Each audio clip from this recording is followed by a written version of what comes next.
I don't know if you can hear me. From the moment you arrived. Way back then, we were so young. You saved me. I survived because I knew I wasn't alone. You were always there, alive, full of hope. And I tried to protect that, and I failed.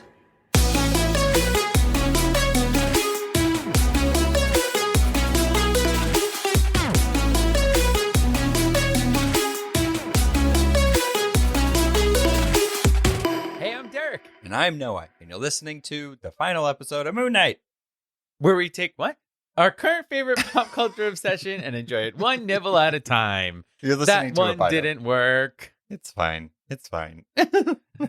They said, "How dare you change that intro?"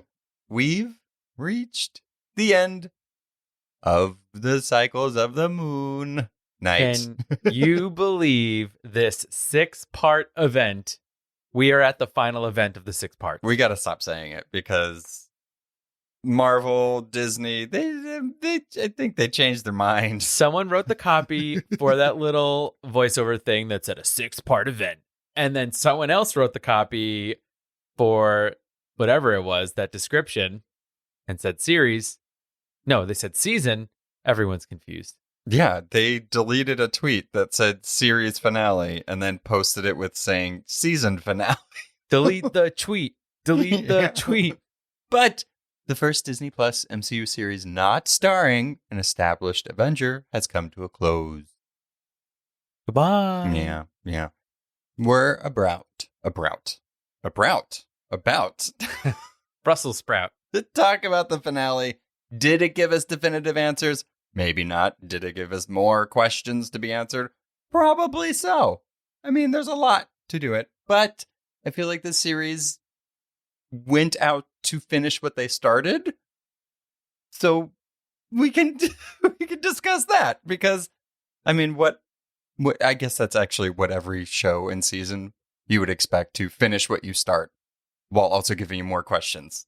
Yeah, I mean, this one I felt like personally, I don't feel like it had that, didn't have a cliffhanger moment where you were like, what's next? Like Loki did. Yeah. But I think that you're right. The journey that they set out on was really to introduce us to this character, give us their backstory, and we have their first arc. Yeah. So now it's just up to them. It's the first 6 issues of a comic. That's all I'm going to say. Sure. That's how it feels like. It's a volume, right? It's a volume. Right. Before we completely get into the episode, make sure you follow us on Instagram, Facebook, and Twitter at A Bite Of. Leave a little review. Spotify now has ratings that you can do. Apple Podcasts, Google, Stitcher. I don't know. There's too many. There's a lot. I feel like now podcast publishers are a lot like podcasts themselves, where there's just a lot. There's a lot out there. So however you listen to us. We're everywhere. Yeah. You can also do it on our website. We actually added another one. But we also have a Patreon where if you like the show, you can support it and get extra bonus content. We have one coming out soon. Keep a lookout for that. And then, oh yeah, I forgot. We're doing What Are You Serving, aren't we? Yeah, yes. We're doing that. We're doing the mailbag. We're getting your thoughts and questions on this newest episode and talking about it. There's a lot in store for you listeners. Stop. Here we are. Stop. All right, shall we take a look back? Sure, recap it. I'm not going to do it the whole thing. 10 seconds. Oh, no. No way. I want to see if you can do it in No. 30. I have a solid paragraph here. Do it in 30.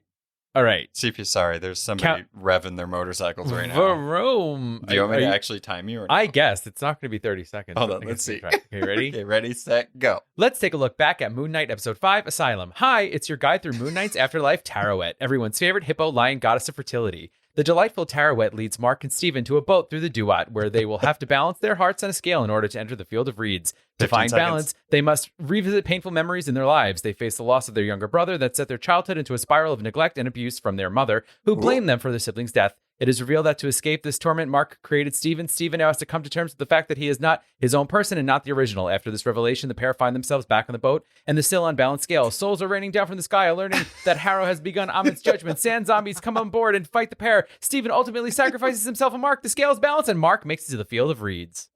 Oh, 12 seconds over. But that was impressive. Well, if I knew that there was a timing thing, I probably wouldn't have written so much. It's fine. But it was a surprise. Surprise! Surprise, you failed. Wow. That's how we're starting the episode off. So I hope you got all of that. All of my witty cuteness was completely washed away by the speed. You got it. They'll hear it. They'll hear it in there. Slow it down. But speaking of surprises, don't get surprised with what happens in this episode, because spoiler warning, everything from here on out is going to be a spoiler. The entire series, or season so far. I don't know what to call it. I'm confused. I mean, I think we could still call it an event. Event doesn't feel like it's solidified in a one-off. It also doesn't, I don't understand what that means. I don't understand what an event means when it comes to a TV season. They didn't know what else. Maybe they were still deciding whether or not it would be a season or a series. So they're like, let's just call it an event. No one knows that is, and we'll just go with that. Yeah, as of this point, there's been one season and a second one has not been confirmed. Maybe they're waiting. Yeah, maybe you know they're what? not. They didn't give us that title card at the end, like at Loki, when it was like, see you in season 2. Well, no, but also Oscar Isaac is not signed on to anything else. He was busy Tom at the Met Hiddleston Gala. is. Okay. I mean, he was busy looking fabulous. Babu. Yeah. Did he Loved wear a his skirt? outfit. He wore a skirt. He wore a dress. Dress. Yeah, it was a dress that was meant to look like a tuxedo. I love it. Yeah, loved it. Made by the same person for the Moon Knight premiere that he wore the skirt. Oh, that's where he wore the skirt. Yes. All right. Well, he has a designer that he goes to. Apparently. Yeah. Lovely. All right, let's get into it. Let us officially take a bite of Moon Knight episode 6, Gods and Monsters. Ooh, with a runtime of about 35 minutes, excluding the end credits and the previously on Who segment. wears short shorts? The finale is by far the shortest episode in this season. We got like almost an hour. This was like the reverse. This is like WandaVision, but in reverse. It just got shorter in the end. Right. I feel like it could have used a little extra, I don't know, runway to craft more of a satisfying conclusion for a lot of people. You're not satisfied? I am. Oh, Mostly. he said with trepidation. Mostly. I mean, is the season finale sense or nonsense? I hate it when Harrow says that in the show. Is it sense or nonsense? Yeah, I overall general feelings, just to kind of get it out of the way, because I just tiptoed to the edge and I'm just going to stick a little bit of my legs in it. Ooh. I'm mostly satisfied. If that can be a rubric on the scale of what we can rate or feel about things, I'm like in the middle. Okay, can I make a general sort of comment here? Is it possible that when the MCU shows first started coming out, it was really exciting because they were the first ones? Mm-hmm. And now that we're getting more and more of them, they might be feeling a little formulaic and not as exciting. You know, in general, it's like, so no matter what it's going to be, it's like another Marvel show that's giving us a little glimpse of a character. And it's not like a big blockbuster like a movie. So maybe they're just not feeling as exciting anymore. I don't know. And that's why I we're mean, all kind of left being like, okay, it was a thing. Okay, so I just to step back, because I don't want it to feel like I'm not excited for the show or like I wasn't excited about the show in general. I am. I'm always excited about pretty much anything Marvel puts out, only because like this character specifically, never in a million years would I've ever thought that we would get anything with Moon Knight on any type of medium other than the comics. We kind of got a little animation with him, but that's it. So I'm excited. I don't know. I mean, I feel like as far as the MCU and the Marvel shows go, I like them. I've enjoyed every single one of them. So I feel like that general enjoyment is not going to go away as long as they keep putting out the same type of content. You know what I mean? No, I do. And I'm not saying it's a bad thing necessarily. I'm just saying it's like, okay, well, it is what it is now. It's not like, I can't explain it. It's like, I don't know, like when another Drag Race comes out, right? I'm excited. It's Drag Race, but then it's Drag Race. It's the same thing. Like you can add a chocolate bar, but it's still Drag Race. You know, where it's like, it's a Marvel show and we're excited, but like it's still the same beats of, here are the 6 episodes, we're going, and then we're back and they defeat the enemy. You know what I mean? It's like, well, that's just the superhero genre in general. that's what I mean. We're like in a movie, right? You figure the Avengers, like there was a middle movie. We were like, everything is ruined and people are dead. Oh, yeah. I mean, I Ugh. feel like that's not going to, I mean, that was years and years of buildup. So, I mean, yeah, I mean, I guess I think I'm just a little touchy with using the word formulaic with it because I don't feel like I feel like that word is used like in a bad sense when it comes to it, when I don't feel like that's necessarily Okay, but bad. I retract formulaic just in the sense that it's another Marvel thing. Yeah. And it's like, yay, but also it's like, it's not a Marvel thing. Yeah. I mean, yeah, but like WandaVision was just, I feel like it, And again, that was the first one. like I feel like I get what you're saying, but they've all been so different, and I feel like they've all left me with different feelings in the end. Like Loki, I felt like I thought about for a while afterwards. It was a little talky, their finale. WandaVision was a little CGI in the finale. This one was kind of a mix of both, but I was satisfied with the character in the end. Mm. And I feel like it set this character up, and we have no idea. I know we say that in a lot of like these MCU shows that we cover. We don't know what's going to happen after, but like, I don't even know where this character would fit in afterwards. What possibly could be happening? So I don't know. It's exciting. I feel like we got a lot of general feelings out of the way. Everyone Yeah, take a so, breath. Yeah. Okay. Yeah. But to kind of dive in, because the only reason I guess we can explain how we feel about it, and maybe you feel about, listener, the same way, is if we like kind of talk about what happened in the episode, because a lot happened even in 35 minutes. We had rewatched it, obviously. We watch it one time for enjoyment and then a second time for like work. And I put that in quotes because we're like taking notes and like doing stuff. But it did feel longer than 35 minutes. Like I was surprised to be like, oh, this was like excluding the opening and the credits. This was short. I don't know. I just got that feeling with it. So where we left off, Marc is in the field of reeds. Stephen is stoned forever and saving all the... Who is going to save the souls but Layla? That's where we're left off. It's the typical, I feel like the finale. It's like hero is down, down, down, down. Villain is up. Where we go from here? So we open with Arthur getting... What is it called? The Ushabti. Right? And Layla mourns Stephen. So he gets Ushabti, he leaves, which I think is hilarious that they had to go to a tomb to get it, to then leave again.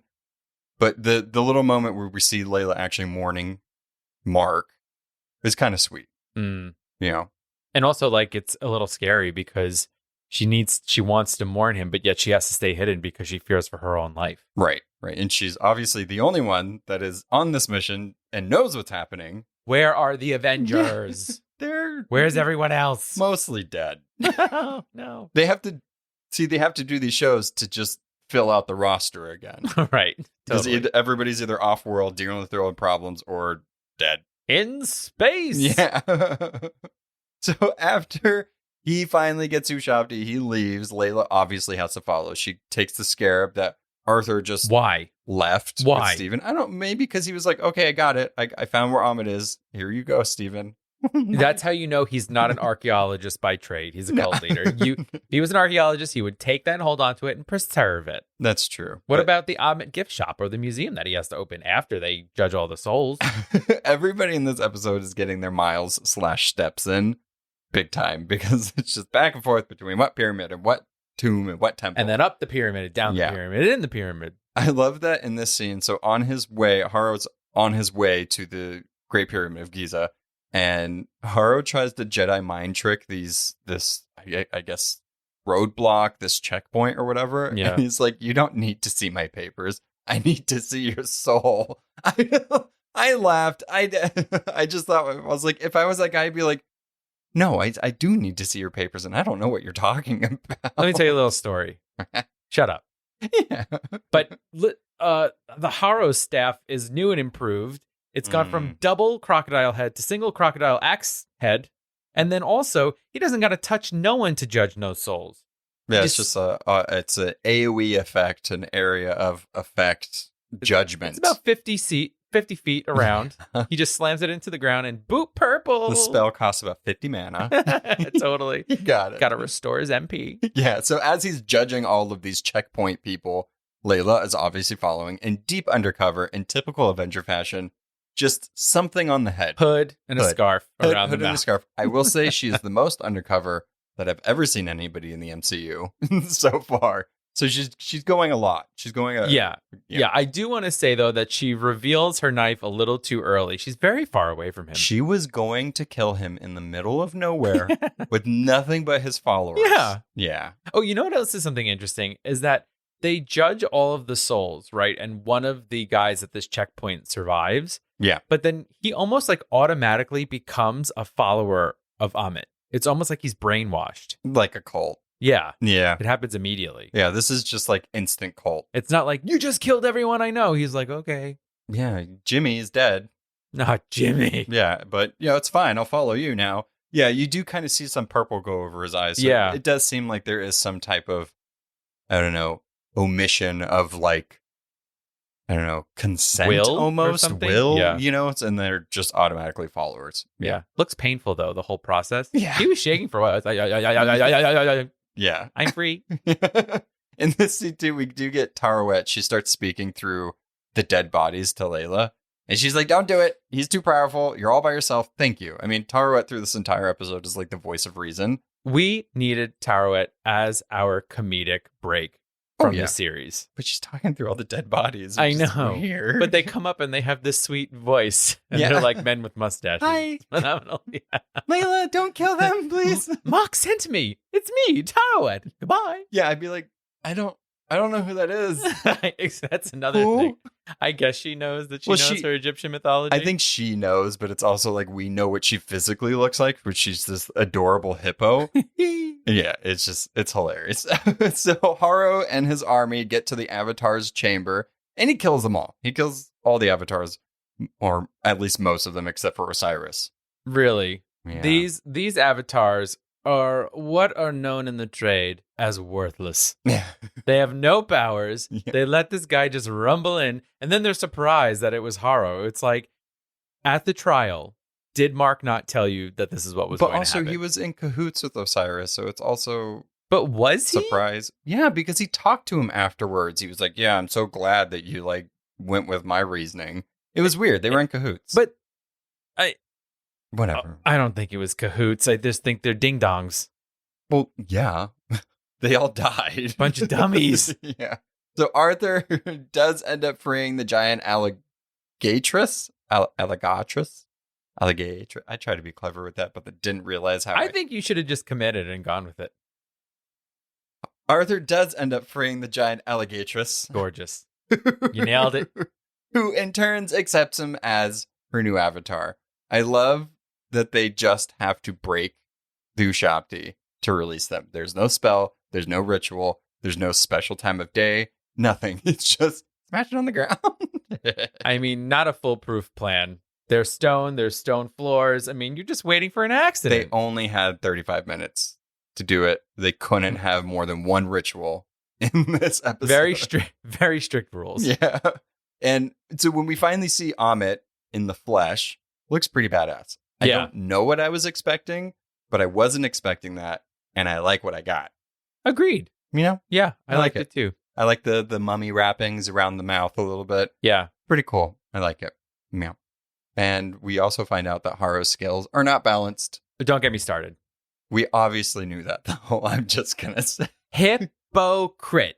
You know that your scales are balanced, and then you're going around killing other people whose scales aren't balanced? Not okay. Yeah. I mean, his scales aren't being balanced. He's like, cool. Hypocrite. Yeah. Hypocrite. And then he's all like, I'm sorry. Take me in death. I'm sorry. Thanks to a message from Tarewet, Layla is able to free Khonshu, who immediately tries to convince her to take Marc's place. She wisely rejects the god's offer, telling him we'll work together without me enslaving myself. Yay for boundaries. Love it. I love that she stood up to this bird-faced monstrosity. It was like, no. I know what Marc went through. I'm not going to do that. You're an asshole, but we do need you. Yeah, I mean, Layla is sort of the star of this episode through most of it. Absolutely. And I do sense a little bit of manipulation on Khonshu's side, because he says, You need a plan, little bug. Yeah, he's gross. Using the nickname that Yeah. her father uses? I mean, towards the end of this, we knew that he was manipulative, but he's also he's playing the he's playing the long con chew. What? I'll just nod at that funny. one. That one. In the same scene, Conchu and Ammit do scuffle a little bit. So we see a little bit of Conchu's move. They kind of bicker back and forth, like, time hasn't been good to you. You need to stop doing what you're doing. And then they start fighting, obviously. But the fact that Conchu can, like, stop momentum That in was midair cool. Yeah. and then go forward again, I was like, okay, that's pretty cool. Conchu got some moves. Do you think that Yes. the way they voice Ammit sort of sounds like Kate McKinnon's impression of Gal Gadot? Yes. Yes. Now that you said it, I was like, this voice sounds Eat this familiar. egg sandwich. And she's like, you and I could have been in paradise. It is a Gal little Gadot. it's a little theatrical. Yeah. I don't mind it. I feel No, like I don't mind it either. I feel like that she had to not compete, but she had to be at the same level of Conchu. And the person that plays Conchu's voice is just very like omnipotent It's sounding. like, yeah, booming. Yeah. So I don't mind it, but it was interesting to hear another voice like that. I was like, oh, Mm-mm. yeah, it's not Conchu, but it's not bad. I mean, I guess they have to have cool voices. One, they are gods. One's got a bird skull head. The other one's a crocodile. Yeah. I mean, they got to sound cool. Yeah. So Mark is not living his best afterlife. He's sad. He's very sad. He can't possibly mellow out in the beautiful fields of reeds, knowing that Stephen is still out there in the desert. So Mark ignores Tarewet's warnings and says bye-bye to paradise. Honestly, I would want Tarewet to guide me to my field of reeds because she's just amazing and she's so sweet and she's so kind and she's great. And it's sort of sad because as he's standing there, he's like, it's so quiet here. And she says to him, it's the peace you've always wanted but never had. Does he want peace? Does he? Well, yeah, I think so, because he created Steven to try and get some peace, but it didn't work. But I think he needs that system. Like, he needs that support system, be that his altars or you know what I mean? Like, it did seem a little lonely there. It was beautiful looking, but where are all the other people? Do you, can he conjure a hammock? Like, how does that work? There's no trees. It's just reeds. So no freestanding hammocks. Come on. No. They have those. No. No, I don't think so. So the two Oscar Isaacs eventually reunite in the sands of Duat. It is really a thing of, I like the scene. It was a thing of beauty. I survived because I knew I wasn't alone. You were always there, alive and full of hope. Mark is telling this to statuified Stephen. It's so sweet. I like it. It is a touching scene, and I don't think that Steven hears any of it, though. I think he does, because when he petrifies, he's like, because Mark was like, I said a whole speech or a little speech, and Stephen was like, it wasn't that little. Like, I think he heard it a little bit. Also, he is him, right? Does he know? I don't know how it works. Now they only have one heart, so that's beautiful. I need alterology. I need to know. Someone better this have works. written the workbook on this, that we need to see how it works. Yeah. Folks. Mark, when he does appear to suffer the same fate as Stephen, the stoned prison, the hearts come one in this little tiny, God and Adam-esque moment with the light behind him and their stone hands barely touching. Glowy heart, unstupefied. They're alive again. My heart is your heart. I knew you your had a heart song. is my heart.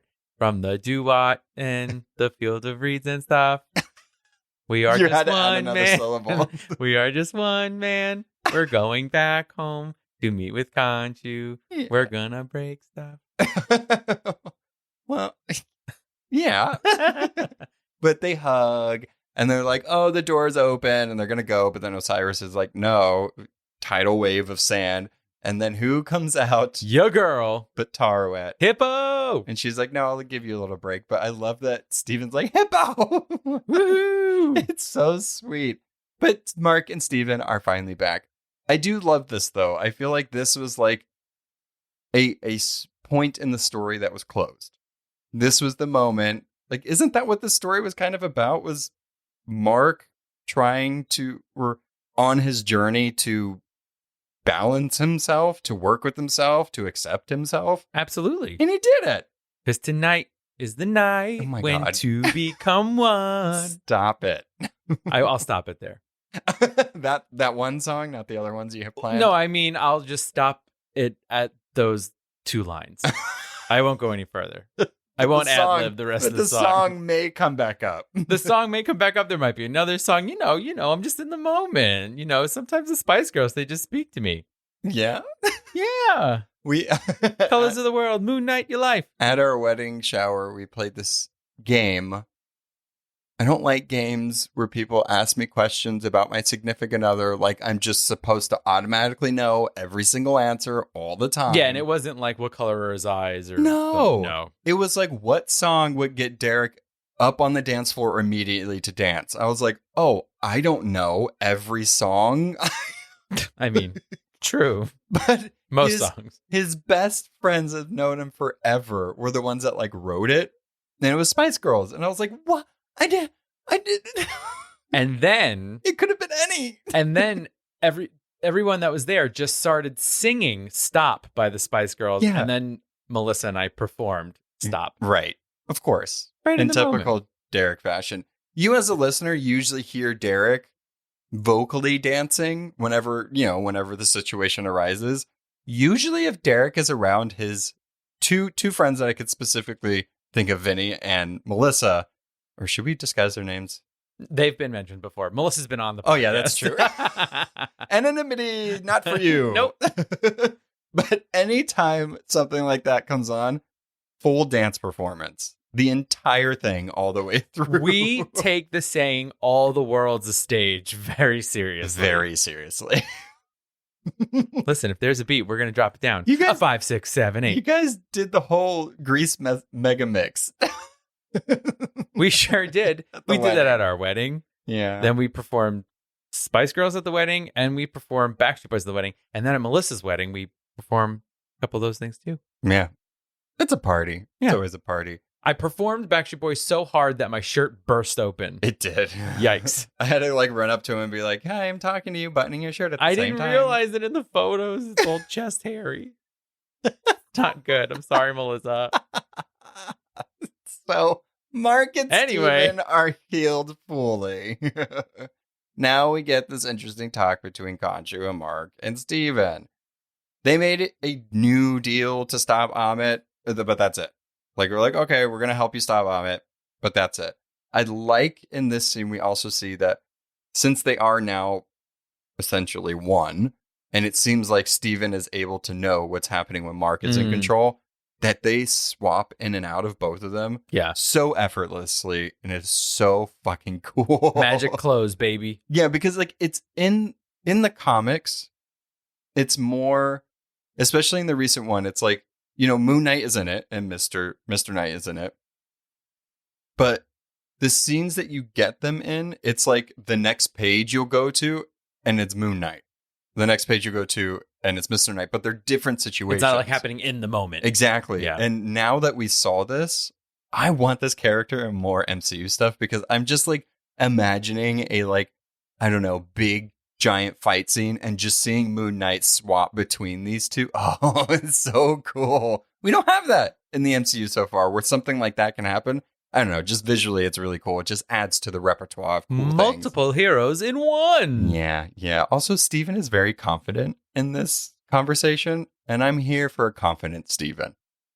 Yeah, me too. I feel like they're like a more of a yin and yang thing now, right? They each have a little piece of them in the other one. So it's like Steven's a little more confident. Maybe Mark's a little more compassionate. Yeah. And now they're just one whole beautiful being. Mostly. No. There's a crack. They know. If they're listening to this, they know. Don't bring him up. And they know about Lake Joccley. They know. But so Khonshu again casually changes it from day to night because he's like, you forgot, I'm the god of the moon or something like that. Changes it. And then Moon Knight flies away. He can fly. Goodbye. Listen, I was still holding out for Frenchie and the Mooncopter, but No. it did not happen. That's why we don't have Frenchie, because apparently a gust of wind can just shoot. I think he can make the wind. I mean, yeah, probably. It's hard to believe that was like gliding. I don't think it was gliding. I feel like it was like magical gliding. No. You can't. Gliding is not jumping straight up into the air and then shooting 90 degrees forward. No. No. For miles. Right. Just from wherever they were to Cairo. From a dusty the tomb. I think they were at Ammit's tomb.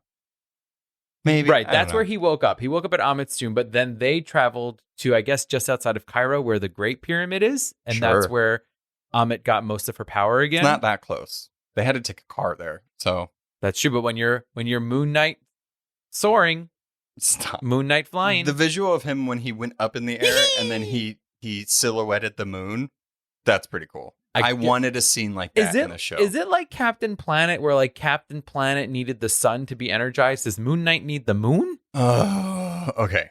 Let me explain something to you. Please. I am your student. No. This is just in my own like frustration with reading Moon Knight over the years. Is so many people have rewritten what his powers actually have to do with the moon, aside from being given powers from a moon deity. There's like one stint where like he was stronger during a full moon and then would wane whenever the moon would wane. It's not really like that anymore. I don't know. I don't think they're doing that in the MCU where it's like full moon means he can fly now. Well, yeah, but it's funny though, right? Because he's like, how are we going to get there? And he's like, don't forget, I'm whatever, moon god. And then the moon came out and then he could fly. Yeah, he changed like, it why, from... Yeah, why did he need the moon to get there? Well, maybe Khonshu's more powerful. I don't know how it works. Maybe it's like Captain Planet. Captain Planet. Third song. Fourth? 12th. I don't know. So now on to one of, I think, collectively our, and maybe your, favorite parts in this episode. Layla's new digs. You say? I'm so excited to talk about this part. Layla Lafuli Duds. is digs. No, digs is a place you live. Your duds are what you're wearing. Duds is what I meant. I'm like, why don't you get what I'm saying? I'm like, she lives at the pyramid? Yeah, maybe. You don't know. Okay. So she is the person that stole this finale. I'm not going to lie. I mean, I love Moon Knight and love Oscar Isaac and I love what they did and whatever. But I did not expect this coming. Tarewet could hardly subdue her excitement at the prospect of the team up. Do it.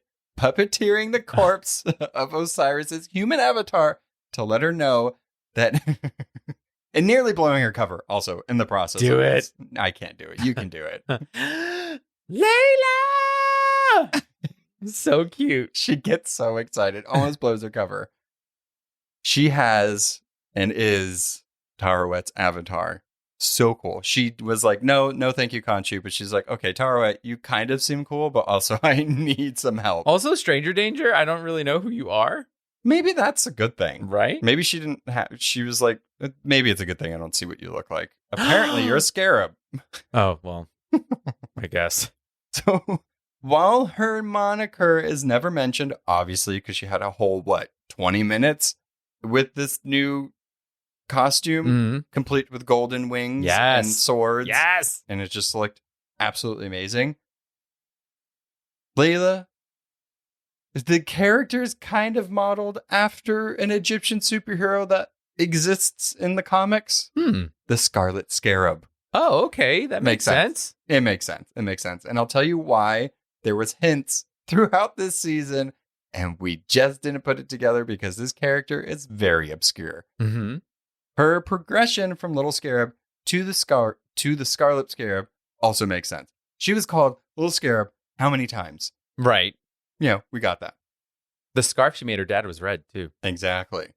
So we talked prior on this, covering this, about how they remade Marc's forgettable love interest, Marlene. Yeah. She was on and off. She hasn't really been in the comics. She kind of has whatever. She's kind of there.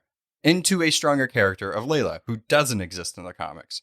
But Gods and Monsters / episode 6, whatever, whenever Disney updated their thing. We didn't mention that at the beginning, by the way. Real quick, 1 second. We watched this at like 5 a.m. when it came out, and it said what the episode title was episode 6. It didn't say Gods and Monsters, no. Yeah, and then Derek was like, according to IMDb, it's called Gods and Monsters. I was like, that's a lie. It's just called episode 6. Yeah, but then when we went back on to watch it the second time, it's a Gods and Monsters. Yeah. Whenever we caught it before the update. We woke up so early. We saw it before it had a name. So this episode takes the stronger character of Layla already, we thought were just like another character of Marlene, and goes a step further, combining some of Marlene's backstory with elements from Marvel characters superhero that only appeared in like the 70s / 80s. Mm-hmm. So that's how long ago this Scarlet Scarab character has been around. Get this. We're gonna kick ourselves for this. Professor Abdul Fao, who used an ancient artifact known as the Ruby Scarab to become the Scarlet Scarab. He was a protector of Egypt and briefly appeared in comics like The Invaders and Thor. Layla's father's name in Moon Knight is Abdul El-Fuli. It's right there, guys. We really mucked this up. But I mean, in our defense, in a way, we never thought that Layla was going to be a hero. Well, that's what I'm saying. It's like now looking back, it's like, oh, there was hints this whole time. In the credits where it shows her as Layla, it shows a scarab right underneath her. She also has a red flare. But it's like there's a scarab right underneath her. It's like, fart's sake. It was right there. But this is pretty great. Yeah. I love that they took this very obscure character, gave her powers, made it a female character. Well, that's the thing. So like I love, this is the one thing that I love about the MCU is that they've been pretty clever with using little known or outdated characters in past projects.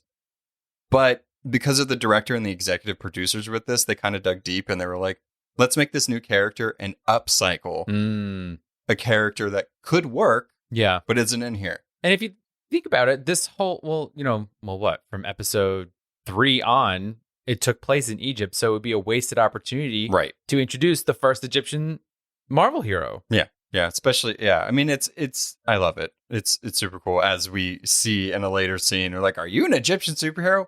Without hesitation. I am. Ooh, powerful. I was like, yay. In Arabic too. She says it in Arabic. It's so good. Yeah. There was the director, Mohammed, he posted a picture of his daughter and Scarlet Scarab, the scene where she comes out with it. Yeah. And he wrote how his daughter wanted to straighten her hair because her hair is exactly like the character's, exactly like the actress, and she wanted to straighten her hair because it's not seen as like the stupid standard beauty. Yeah. Exactly. Like whatever. But he wanted to make sure that he gave his daughter a hero to look up to. Mm-hmm. And his daughter sees herself in it. It's just so that's what this stuff is about. I mean, it's with these creators creating things where they can see themselves and these loved ones. Oh, it's so cool. I love it. Yeah. That's why she's amazing. I think on the first watch, when I'm half awake, half asleep at 5 a.m., when there was that moment of like, are you an Egyptian superhero? I am. Like, I was kind of like, oh, they made it so blatant, like blah, blah, blah. But then when I watched it the second time, when I was fully awake and in the moment, I was like, oh, that was really powerful. Yeah. Yeah. I mean, that's the thing. It's like we watch it the first time to not get spoiled because we like catch in our half sleeping ways. Like, okay, I got what happened. We have to wake each other up sometimes. Yeah. But the second time is always the better watch because it's like, oh, okay, I see how impactful that part was, or oh, how surprising that part was. This was great. I didn't expect this at all, and I love that we not only got Moon Knight and a good character journey with that character, but we also got this amazing character out of it. Yeah. So happy. It's also pretty bitchin' that when you first see her, it just looks like she's sort of like, as like a depiction of an ancient Egyptian garb, but then she like reaches behind her back and it's like, bam, swords and wings. Yeah. It's amazing. Pretty incredible. I love that. I love her costume a lot. I was thrown back a little bit. I was like, scarab, hippo, fertility, children. Interesting.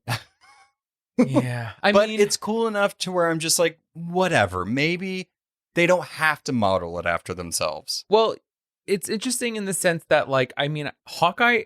Oh my God. Whoa. I really want to know what the connection is with Hawkeye. It's a bird. Moon Knight. What? Moon Knight doesn't look like a bird. Moon Knight just has a hood and he's wrapped like a mummy. You know what I mean? He doesn't look like Khonshu. But he's silver like the moon. Well, if you look at Tarewet, she's wearing very similar costume with the scarab on it. Yeah. And that's what, so it's like, it's almost like the god is the power, not what they're modeled after. Oh, yeah, for You sure. It's really not like why'd they do that eye roll thing? It's like, oh, interesting. I'd like to know why they did that, but it doesn't kill it for me. You know what I mean? Pretty cool. Also, I think Tara, I could be wrong, but especially in the Field of Reeds, because we don't really get to see her in like good lighting, except for like two parts in this entire series. But she kind of has like a little bit of an iridescent to her skin. Yeah. Like a beetle, like a scarab. Like a wet hippo. No, wet hippo. A wet hippo. They like being in the water. But Tarewet and Layla make for a fun team, like almost immediately. I just love them. She's like, I have a great costume for you planned out. I like this team a lot. Yeah, and it's fun because it, in a sense, almost feels like a Marc and Steven sort of pairing, where like there's this one sort of deep, serious one, and there's this one light, fun one. Right. It's that same sort of dynamic between Tarewet and Layla. Yeah, I like it a lot. I think that, and also that touching moment where Tarewet was like, I guided your father to the Field of Reeds. And I was like, oh, well, that's nice. It's good to know he's in the Field of Reeds. He should be. For all we know, he didn't do anything wrong. He didn't do anything wrong. He got murdered. Yeah, by Bushmen. Ooh, Marc Bushman. And Bushman. Yeah. And also, there was this stipulation, and I hope she does continue. Who knows? Maybe we'll see later on. But this is a temporary avatar ship instead of internship. Get it? With Tarewet and Layla. So, I don't know. I hope Come she on, stays. not with the cool costume. She's too badass. All right. We'll take a little break. And do, what are you serving? What are you serving? What are you serving? I I was waiting for it. You're the hype man. I just get us there.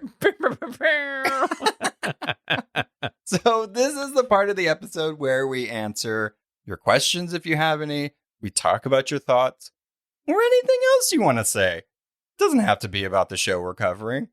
Just, we'll talk about it. Share your feelings with us, you guys. Don't ask us questions for your homework, especially if it has to do with math. Oh. Just saying. No. No, thank you. That'd be bad for you. Yeah. For me? No, them. Oh, I was like, fuck, roasted. God. You don't know my math scores. Oh, don't talk to me about math. I tried to hang a shelf and now we just have 2 holes in the wall and we can't hang the shelf on it. Don't talk to me about it, everyone. It's fine. All right. So we have a few here that we did get quite a few that were very similar. So just know that if you did ask it and we aren't saying it, it's because it's multiple people asked the same thing. Yeah. So we're answering your question by proxy. You know what I mean? Yeah. So the first one comes from Herod. Sorry. You should do this. People's names always confuse me. Harold L. Stokes from Twitter. He said, is Layla the best? Yes, she is the best. At first I was like, that's not a question, but I agree. Yes. But they did ask, what Egyptian god would you want to become the avatar for? I don't want any. What? I mean, I probably would. You have to choose one. Okay, there's 2. There's 2. Ooh, tell us. Okay. Uh-oh. He's like Underworld What Anubis. was... I mean, Tarewet seemed like she had a pretty good gig going on. I'm just But where's say. Anubis? I don't know, actually. Oh, probably in like the underworld. Oh, yeah. Maybe. I mean, I'd like to be with Tarewet just because it's like, I think it would be a good balance for me to have this like insanely like positive and sweet person. You know what I mean? Yeah, yeah. Like when I'm not able to defeat my enemy, I need the voice to tell me I can. Oh, that's beautiful. You know what I mean? But What was the one, the goddess of like music and love? Oh, the one with that was the Avatar? Yeah. I don't remember. Can't remember the god's name. No, and she just got killed real fast. I know, but like I'm just like thinking about like how fun that would be, like music and like, just being a real life bard. That'd be cool. Just barding. Like I'm not going out of this as like what superhero would I want to be? It's just more of like, what's the hangout situation like? Are we chilling or what? Right. Is there music? Yeah. Okay. Am I bringing snacks? Also, music and love or children and fertility. It's all good. It's all good. Yeah. So that's my my answer. Not Conchu. Fuck that guy. No. He's bad. No. Mine is one that I discovered called Mott. Mott. And they are the goddess of truth, justice, and harmony. Oh, whoa, confusing. Yeah, and so the whole thing. I mean, with it makes Mott, sense, but like Mott was like what you wanted to aspire to be, basically, as an Egyptian. Like, he said he wanted to be the best god of them well, all. because it's about harmony. They all Right. wanted to be harmonious, and the more harmonious you were in your living life meant that you got to go to the field of reeds. So it's like a fast pass to the field of reeds. yeah, and so I just like this idea of like wanting only good in the world. Oh, And so I feel like as a hero and in my regular life, I try and make good in the world. that actually, I mean, that is very accurate. If there would, I couldn't see you being any of the other gods. I mean, we didn't hear from anybody else except for Osiris and the Hathor. Yeah. Hathor. Yeah. Hathor, yeah. Got it. And Tarewet. So that seems about right. I could, yeah. Yeah. So I basically, agree. it's like taking what I am in regular life and amplifying it. And getting a superpower out of it. Exactly. I mean, you'll essentially be like, what's his name from Captain Planet? Heart. Mati. Yeah, Mati. With the power of heart. I don't know what it means, but He could feel the animals crying. I would not want that power. that sounds awful. It was terrible. He's like, the monkeys, they're burning. It was terrible. Some say power, most would say a curse. That's a curse. Yeah, it's a curse. Poor Mati. For sure. Okay, moving on. We got a couple that were like this. This is just a general thought, and I definitely wanted to put it on here because why not talk about it more? This is from NZ Waffles from Instagram. Layla is a total badass, and that costume is chef's kiss. Yes, I mean, completely 100,000%. I love that they took this obscure character, made a new character, upcycled a character from the comics, and was like, we're going to give you an amazing character that's not only the first Egyptian superhero, but she's just a badass. Yeah. And it's kind of fun that they made this new character of Layla, but then gave her the root in something that actually existed. Right. And then just completely wiped everybody's memory of Marlene. Totally. I mean, Because that's fine. in my bit of research that I did for Moon Knight, anytime Marlene was there, she was either falling over, crying, or sleeping. So this is a bajillion% upgrade.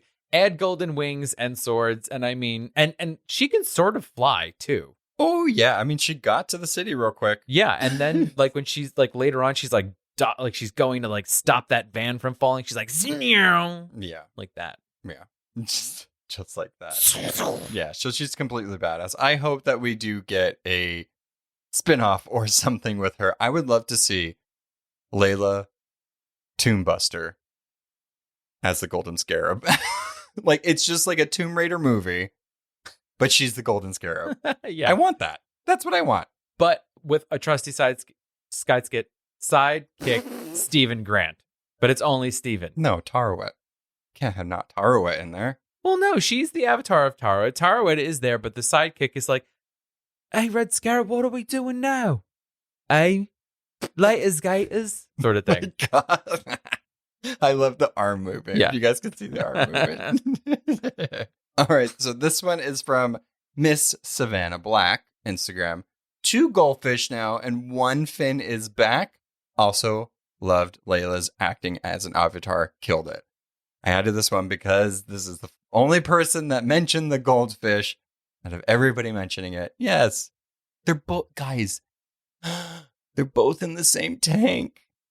It's so sweet. The goldfish, Gus, that we thought was dead. 1 fin is back. Wait, but where was he? I don't think they're real. Stop. How is he back? I mean, I'm excited, but how is he back? I was going to say maybe he like made him have a 1 fin, but that's mean. No. It was Jake. Or Lork Jarkley. James Blarkblue.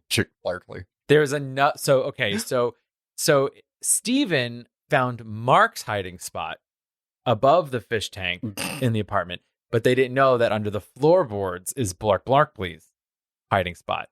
And that's where he kept Gus the fish. I mean, oh no. It's too dark. Yeah. He survived. He's okay now. Yeah. I'm so happy. They look so happy in their tank today. Every day I wake up swimming in my tank with my best friend Gus. Stop. Yeah. That's my favorite song this episode. Yes. Humperdinck, but also with Gus. I'm here for it. That's a winner, baby. Yeah. And also to your point of loving Layla. Was it clear? We loved her too. I believe I said she was the star of the episode. So quote me on it. I agree. So this one is from Even Star Chick, Instagram. It has to come back, right? Right? I tried to That's a question. say it in your exclamation point, also question mark. Yes, something. It has to something.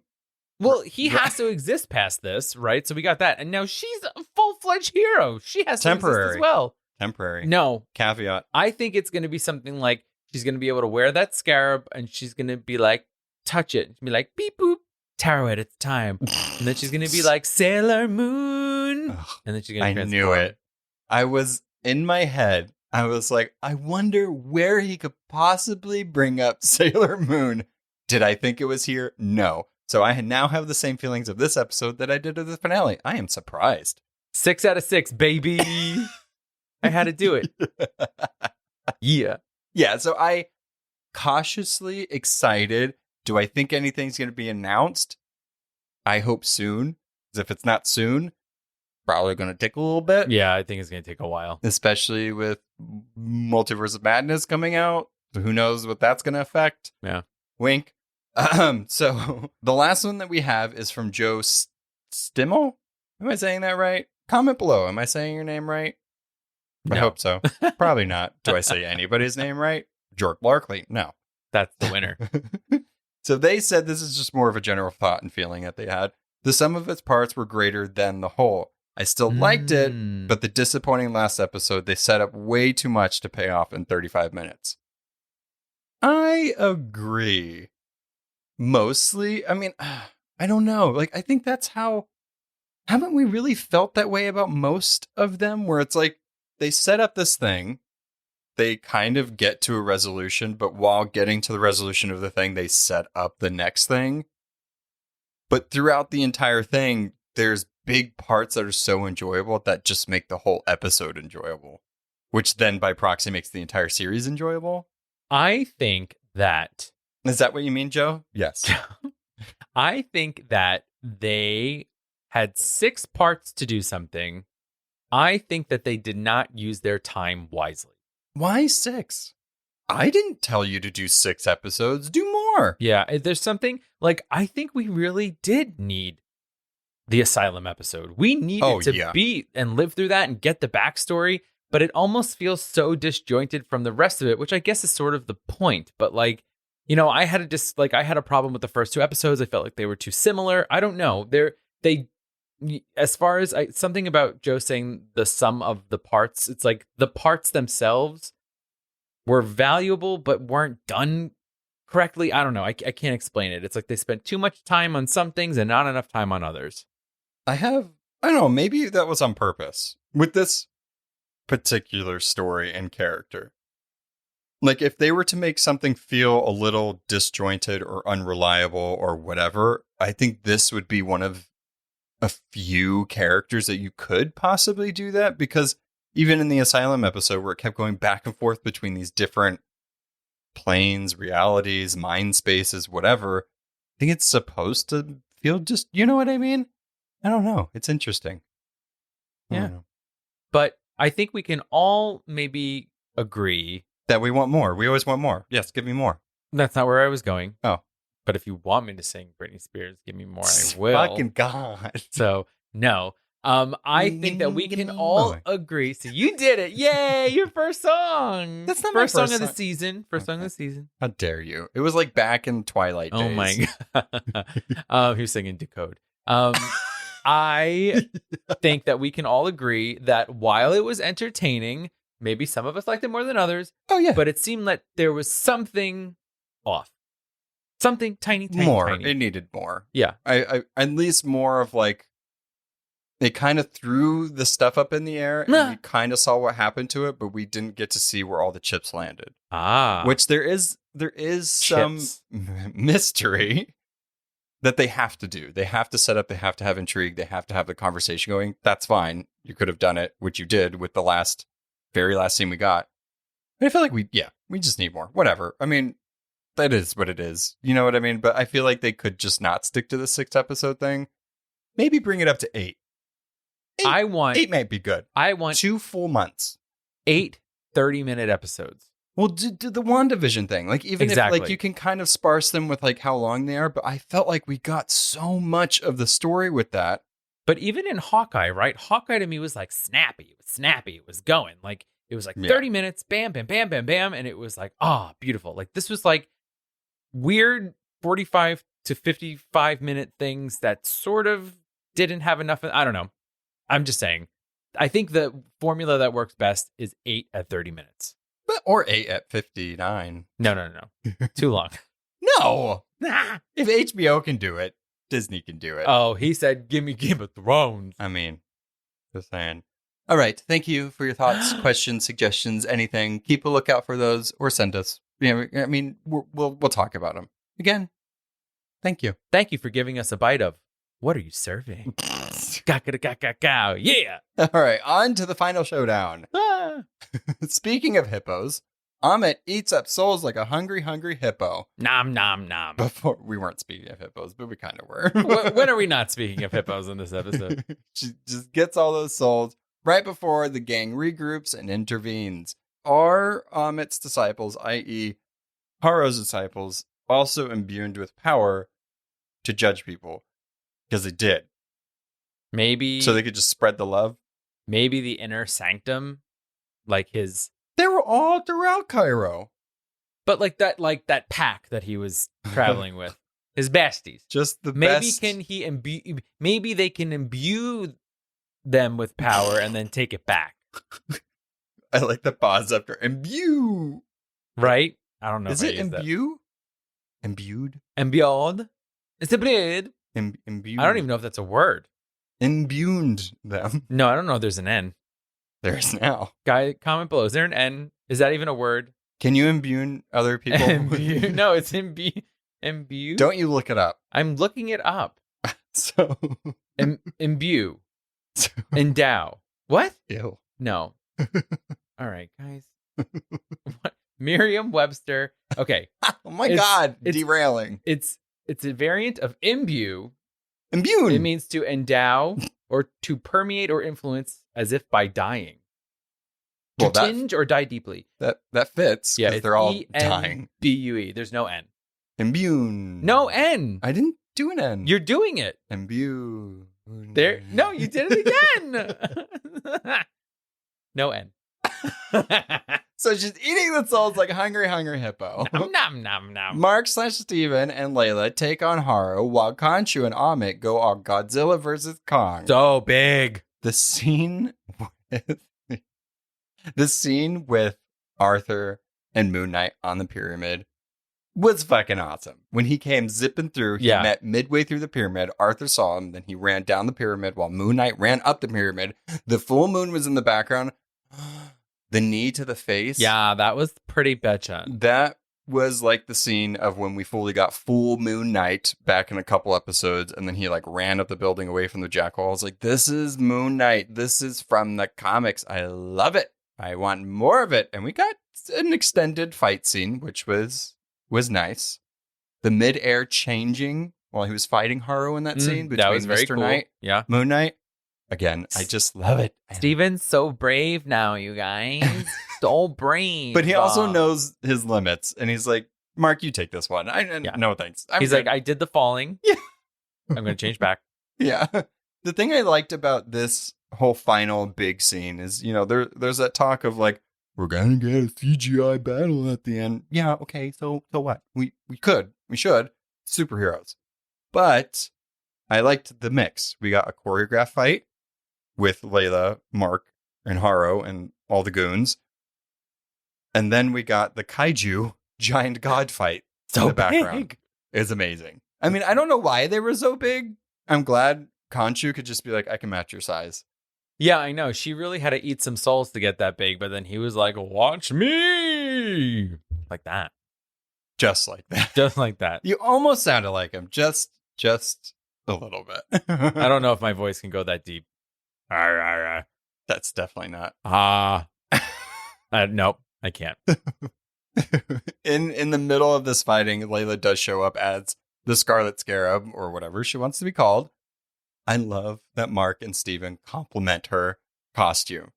They Steven's take turns. Yeah, you look so great. I was like, oh, this is a nice throuple situation. Well, you know what? It's a beautiful thing that she loves both of them because they're the same person. That is true. Right? And already married.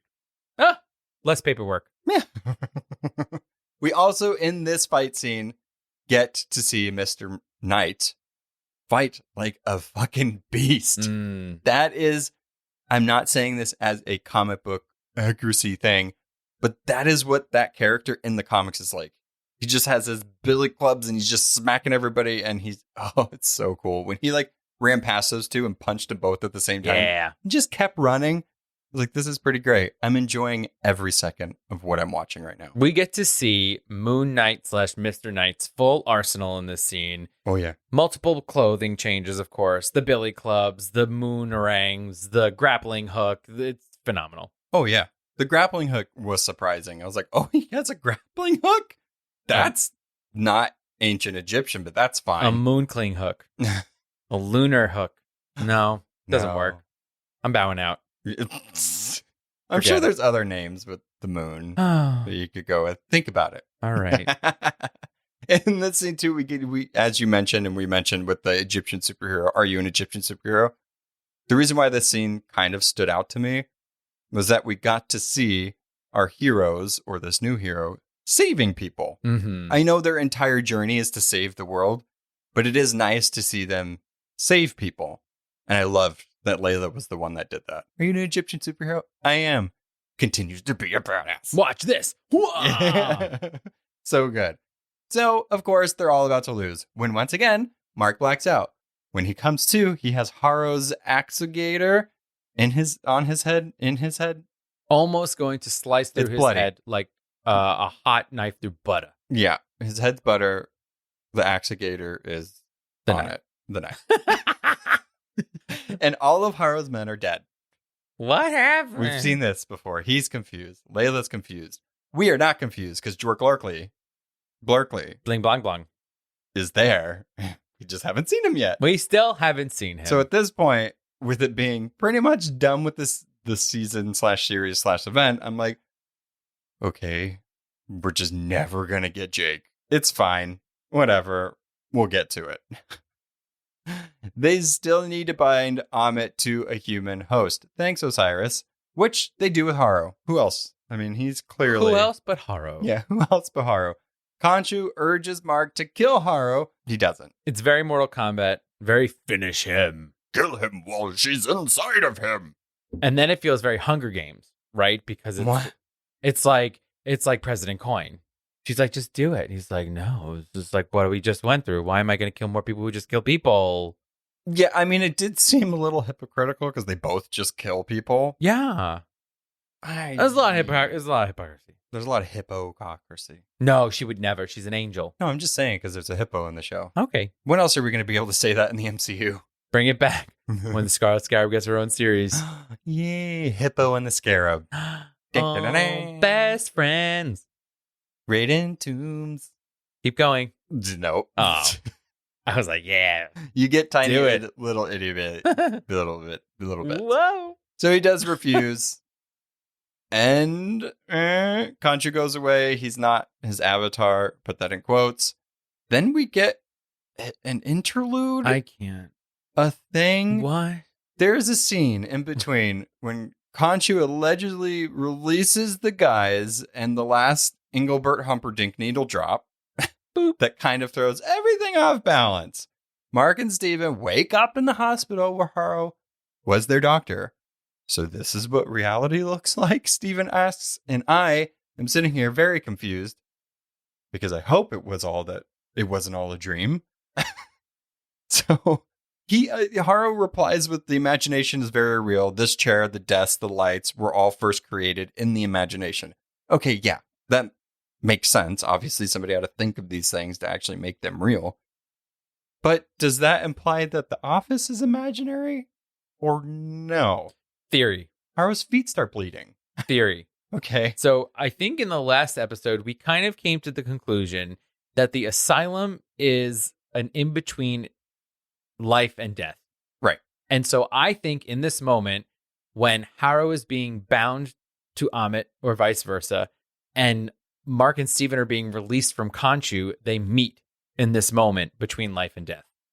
Interesting. And then it becomes real when they convince Harrow that this is not reality because your feet are bleeding. You have to go back to where you first came from. Yeah. Which is Bloody Foot Kingdom. Which, by the way, Kingdom? I just made that up. Oh. But don't you and I feel validated because we've been wondering how are his feet not bleeding more? Why is he not leaving bloody foot trails? And here we are. We finally got it. Was he holding it in? He was holding the blood in? Why would you need to manifest glass in your feet, though, in this part? Why? I don't know. Why did he do it in the first place? Okay. Well, whatever. He and Jark. Yeah. He and Marc, meaning Steven and Marc, reject the doctor's diagnosis and choose instead to save the world, which is really sweet. I don't know how you're going to do that because you just gave up your powers. Relinquish servitude, but whatever. The last 3 lines of this particular scene, there's 3 different accents in this. It was very clear. It went from Marc to Jork to Steven. I was going to say to Starvin. And I said it anyway. Too many names. So there's ways that this could be, that I kept thinking about this scene. I kept thinking about it because there has to be a reason that they did this in this moment. Perhaps this is my theory. Just run with me for a second. Okay, let's go. Perhaps Khonshu knocked Steven and Marc's consciousness back to Tarewet's boat when he released them so he can talk to Jake. Remember how we were kind of thinking that that situation is kind of like the mind space? And while they're there, the person in charge is not there. You know what I mean? Yeah, I don't know why Arthur's there, but I mean, who knows? Maybe that's not actually Arthur. It's just a manifestation. Exactly. Okay. Because all the people that he saw were there. I'm down. You know what I mean? Yeah, I'm down with that. Or, and this is one I don't like. Uh-oh. The entire show was a delusion imagined by Mark Spector to cope. No. I don't want to believe that one just because it's false. That doesn't mean that Layla is the Scarlet Scarab, and I don't want any of that. So. I agree. No, that's bad. That's the bad one. Yeah. That one I'm giving wrong. Or maybe this is just what Marc and Steven dream. I don't know. Maybe they like going there, okay? They get to stand up. They get can stand for what they believe in. They don't like that. I don't like that. This time they did. No. All right. On to the end credits. Here we go. Moon Knight finally gives us its mid-credit scene because Marvel has conditioned us to stay until the very end of every single credit. We wait and we wait and we wait. And it is a doozy? ? Arthur finds himself in a psychiatric hospital muttering about sand. It was sand and then it wasn't sand. He's escorted out by a mysterious stranger, one who appears to have killed multiple security guards in his effort to spring Arthur. Gives me very much Rob Zombie Halloween vibes. You know that scene I'm talking about. Mm-hmm. Do you know what I'm talking about? Where Michael tries to get to her and then kills everybody in the hospital trying to get to her? I've never seen that. Oh, okay. You wouldn't like it. It's very gory. Well, no, you're right. Yeah. You're right. Arthur is escorted into a limo. The license plate. SPKTR. Spectre. Where he's greeted by none other than Khonshu. Hey, bro. In a white suit. You know, okay. Grievance, number one with this. Uh-oh. He called Steven a worm and stupid, but he stole Mr. Knight's outfit. How dare. Well, he's a chump. Yeah. Okay. Okay. He's also being driven around in this limo, and he's like, I gotta put my nice suit on. My nice mummy I gotta garb. look fancy. Yeah. Gotta look real high class. Yeah. Mark Spector truly believed that after he and I parted ways, I wanted his wife to be my avatar, which you did. You did. You tried. You asked tried. her. Why would I ever need anybody else?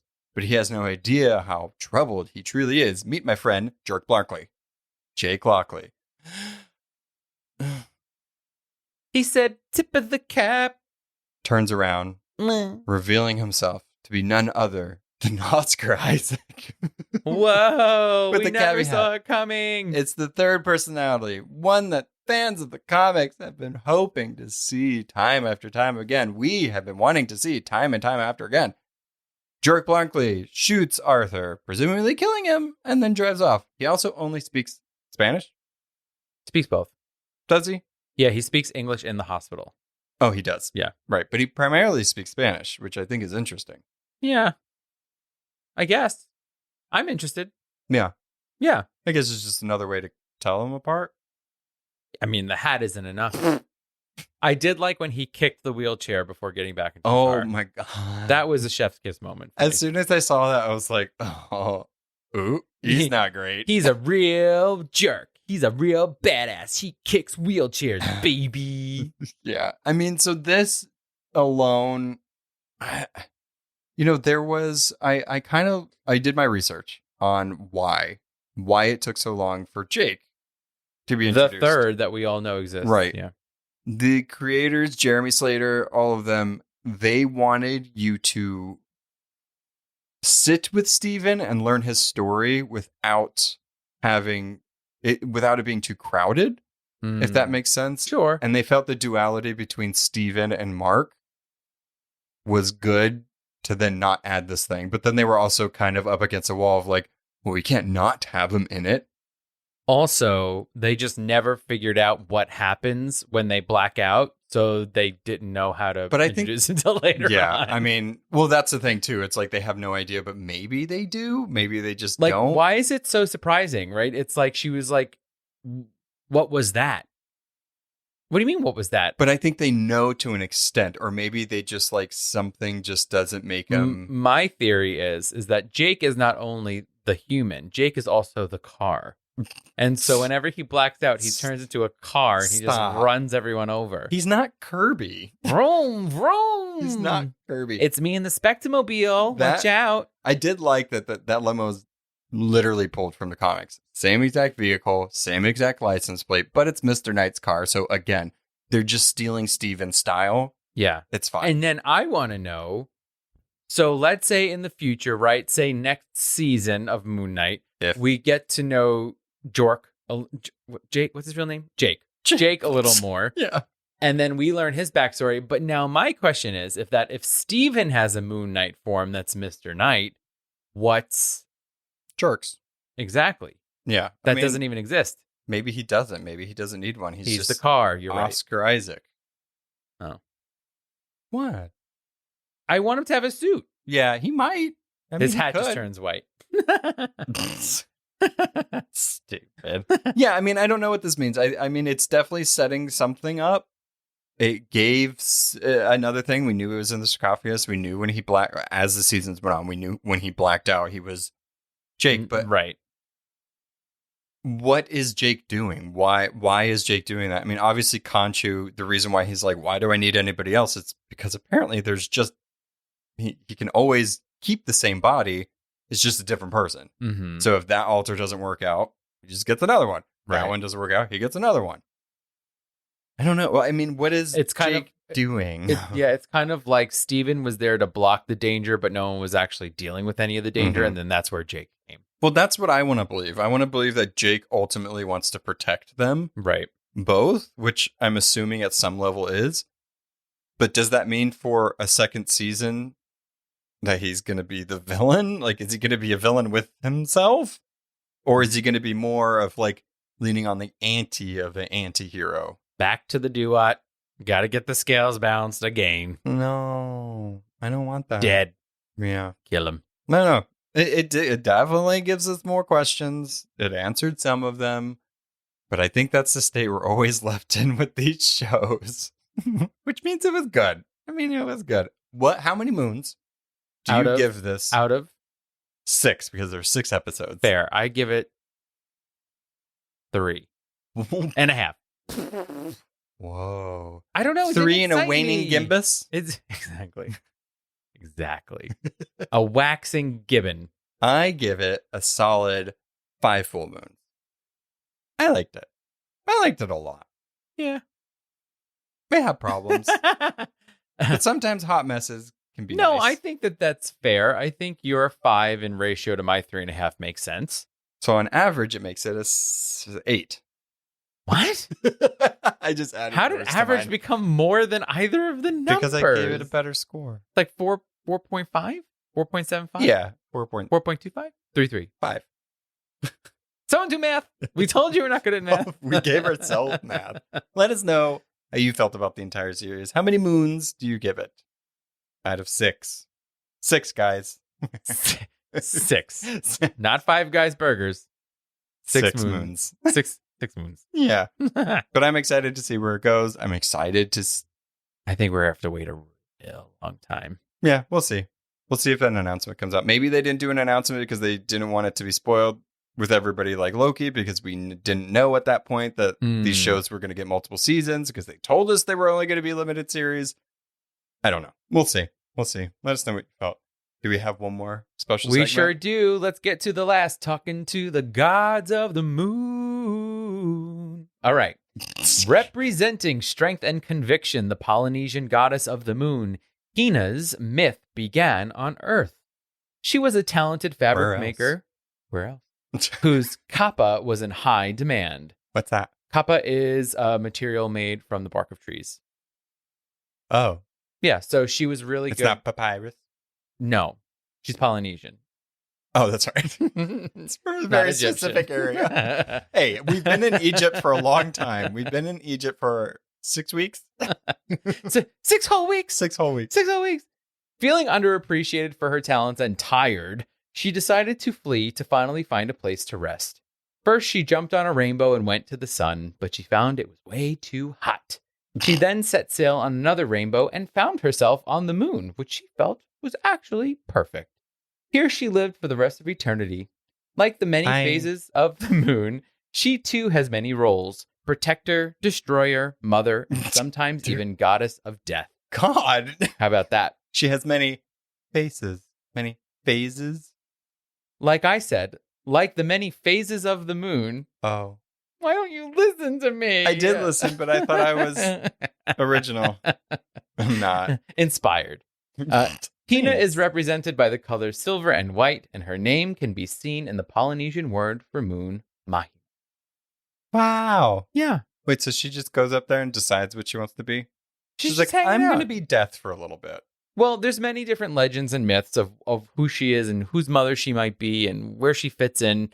But she really is just like this chill, amazing woman who is strong and is a leader and is just like kind of looked at as the gorgeous goddess of the moon.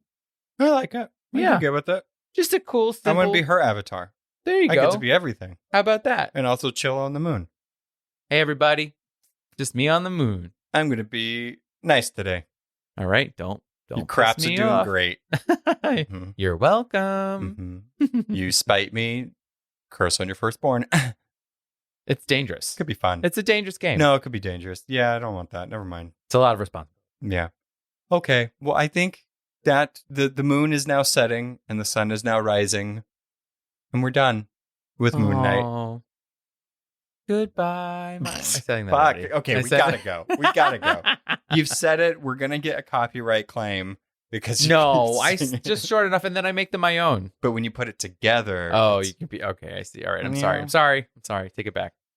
Bye. Bye. Latest Gators. Thanks for listening to A Bite of, artwork and editing by our own Noah. Be sure to subscribe and follow us on Instagram at A Bite of Pod and on Facebook at A Bite of.